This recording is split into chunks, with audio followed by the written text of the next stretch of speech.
honest, I haven't read that thing quite yet, but I can kind of get through it, I think. So I might lean on individuals to ask to give me some specificity in terms of the nuts and bolts of some of it. So 3 years went into the planning of this. It is research-based. It is data-driven.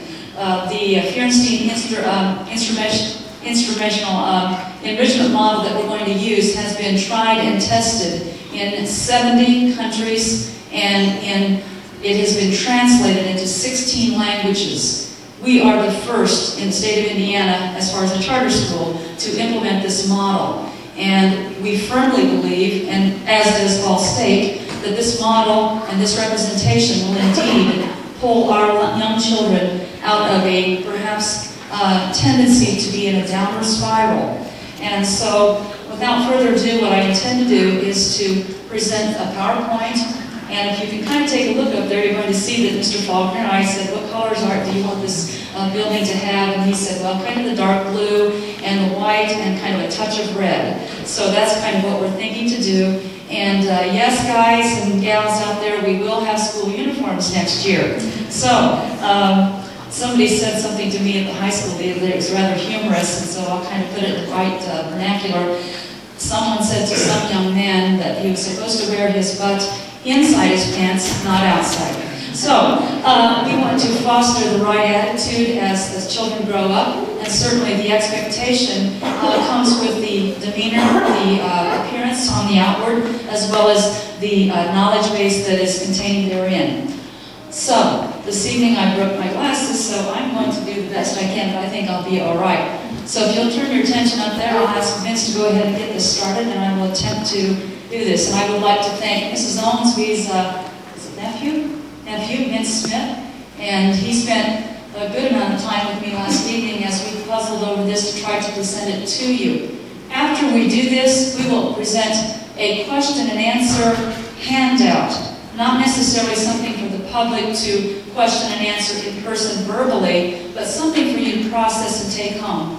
With every slide you're going to see, likely there's going to be a handout available upstairs so that as you process the information a few weeks at a time, pretty soon it might become ingrained and you can talk with some authority about your child's educational endeavors here at the Faulkner Academy. Oftentimes, when you start a new venue, people say, charter school, what is that? Exactly what is that? So the committee obviously has done much research, and we don't have to say, well, it's according to who you speak with. No, it isn't. It's basically the design and the definition is charters. Charter schools are in it. Public schools. Designed by educators, parents, and community leaders. And I can read pretty fast. Educational entrepreneurs and others who want to provide. You'll get it in a minute. He had it perfect last night. I know you know that. Who want to provide quality education and okay, while we're working on the technicalities of such, you have to learn how to live very quickly. Let me share, while they work on that, let me share that I believe, and I'm not real sure whether we do have it, but we can have it for the next meeting. I recently attended, on behalf of Faulkner Academy, the Indiana Charter School Association Conference in Indianapolis, and we received a wealth of information. Mayor Greg Ballard of Indianapolis is a full endorser of charter schools, and it was overwhelming to see the results of some of these charter schools that are operational. Some of you may say, well, how many are there around here? If you look at the state of Indiana, you have some 40 in operation currently this school year as we speak, and next year it's projected, not just projected, but has been approved, that we will have 50 charter schools, one of which is R.H. Faulkner Academy. In addition to that, I was browsing the internet this morning, and I think we made the news this morning in the format of the Indianapolis business community, and there was a piece in there, and I pulled it up, and it was coming out of the offices of Ball State University, and all of my degrees do come from Ball State, so I'm glad that Ball State is endorsing this cause. I think it's a very worthwhile agenda.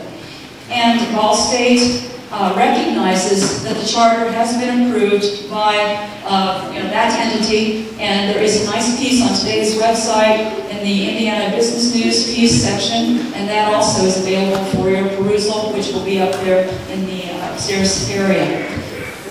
In addition to that, you will receive pieces that speak to the process by which you may enroll in the Academy. And obviously this is going to be K through 5, and as we take applications, if we need, we will resort to a lottery system. If we get kind of a fullness in any given class, and we find that we're getting a pretty high enrollment, but we will resort to something that will be equitable and that will not show preferential treatment in the least. This is a free and public endeavor. There is no charge in terms of tuition. I think I like to phrase this in this, couch this in these terms. I think Marion, Indiana has reached an educational crossroads. And as you walk through your life, and you do get to various crossroads, what you find is you have to make a choice. And it's like Robert Frost's poem, The Road Not Taken. When you do reach that fork in the road, a fork in the woods, and you have this path leading this way and one leading that way, you're never really certain which one is going to end up where, and whether this is better than the other. You really don't know. However, you have to go through life and make the choice. And I think each of you as parents, each of you as guardians, have every opportunity and every obligation to do that for the welfare and the best interest of your children. And certainly that is our main intent, to make sure that all children, I phrased it this way, we're aiming for an A, and that A is accountability for all. We are aiming for an A. So we are trying to go that route. So as we continue with this, in most cases, when you see this information on the screen, you will be able to pick this up in a black and white format and take it with you. And that way, perhaps some of the information that I give you in a verbal scenario this evening, you can reinforce later at your leisure as you read through. And you think, gee, I heard her say that in class, or excuse me, not in class. I know you're not my freshman. Please don't be my freshman, okay? I heard her say that, but when she said it, I didn't quite understand it. I do believe this will dispel any myth that you may have. And we're still having technical difficulties. Now, the mark of a good leader will be, can you do this without the technical assistance? I think so. Another piece that I would like to introduce to you, once again, some of you are going to come in and say, why is this school different? I know I'm going to talk about the core components this evening. I think the main thing that we need to stress tonight is this.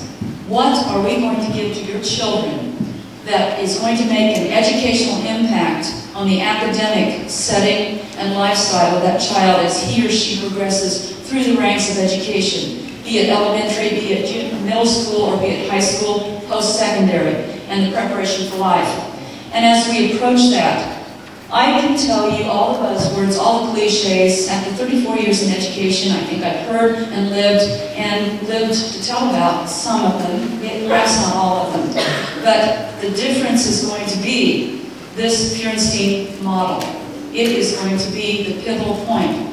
When we see our children struggle at first grade level, they don't recognize organization. They don't recognize spatial judgment. They don't recognize certain things. Instead of just kind of pulling them along grudgingly and saying, you'll get it a little bit later, we intend to wrap our staff in this entire model so as to make sure that your child does not fall behind. And next meeting, April the 8th, Dr. Glenn LaVert from Indiana Wesleyan University will be here, and she will provide for us a walkthrough scenario on a day-to-day basis as this is delivered to your children every single day, along with core knowledge, along with balanced literacy, in the format of a school day that will begin at approximately 7:30 a.m. and conclude a little later than other schools here at 3:30. So our day is going to be a little bit more lengthy.